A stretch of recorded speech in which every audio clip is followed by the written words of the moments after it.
आज हिंदी का एग्ज़ाम था RHT 2023। तो मुझे कुछ क्वेश्चंस मिले हैं।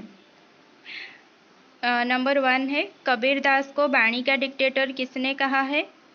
फिर है प्रेमचंद का पहला उपन्यास क्या है। चाय का लिंग बताइए। मानव का विलोम शब्द बताइए।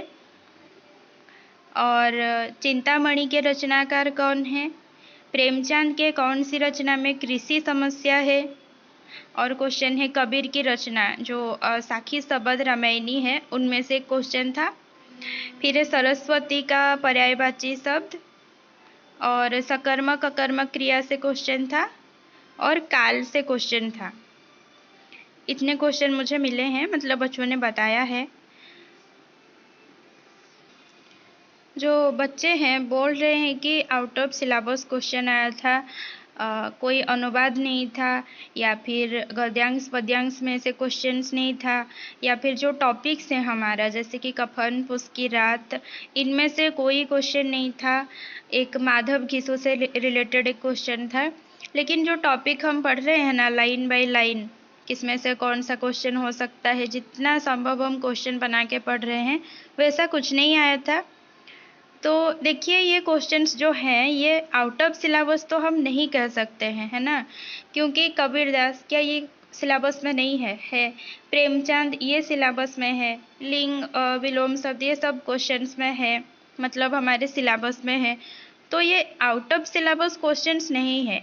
हाँ, हमें पता नहीं था क्योंकि आज से पहले जब तक CBT एग्ज़ाम हुआ था या फिर OSTET, तो CBT का जो DSC कंडक्ट कर रहा था और OSTET, इनमें से ना कवि का परिचय, कवि के रचना, इनमें से क्वेश्चंस नहीं आ रहा था। लेकिन देखिए इस बार कंडक्ट किया है OSSC, है ना, तो वो अपने लेवल का क्वेश्चन बनाया है। ये हमें मतलब कि सतर्क रहना चाहिए था कि हम लोग भी कुछ रचना पढ़ के जाएं। जैसे कि ये जो प्रेमचंद का पहला उपन्यास, क्या ये टफ क्वेश्चन है? नहीं, बहुत ही इजी क्वेश्चन है ना।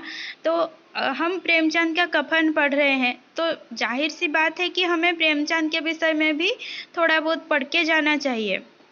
तो ये आउट ऑफ सिलेबस क्वेश्चन तो है ही नहीं। हाँ, इतना ज़रूर है कि हमें यूट्यूब में भी जो भी कोई पढ़ाते हैं, कोई ये नहीं कहा था कि कवि रचना से क्वेश्चन आएगा, तो हम उस हिसाब से बस टॉपिक पढ़ के गए थे, इसीलिए हमारा एग्ज़ाम अच्छा नहीं हुआ है। किसका एग्ज़ाम अच्छा हुआ होगा? जो PG पढ़ रहा होगा या फिर जो नेट के लिए प्रिपेयर होता होगा, है ना, क्योंकि नेट में कवि रचना इनके बारे में आता है तो वो उसके बारे में पढ़ के गया होगा तो अच्छा होगा उसका एग्ज़ाम। तो कोई बात नहीं, अगर ख़राब हुआ है एग्ज़ाम तो कोई बात नहीं। इसके बाद LTR आने वाला है, नवंबर दिसंबर में LTR आ जाए शायद, तो उसमें हमें टॉपिक्स भी पढ़ना है और जो कवि, उनके कवियों के बारे में जीवन परिचय, उनके रचनाओं के बारे में जितना संभव हो सके ना, वो सब सिलेबस को कवर करना है और पढ़ के जाना है।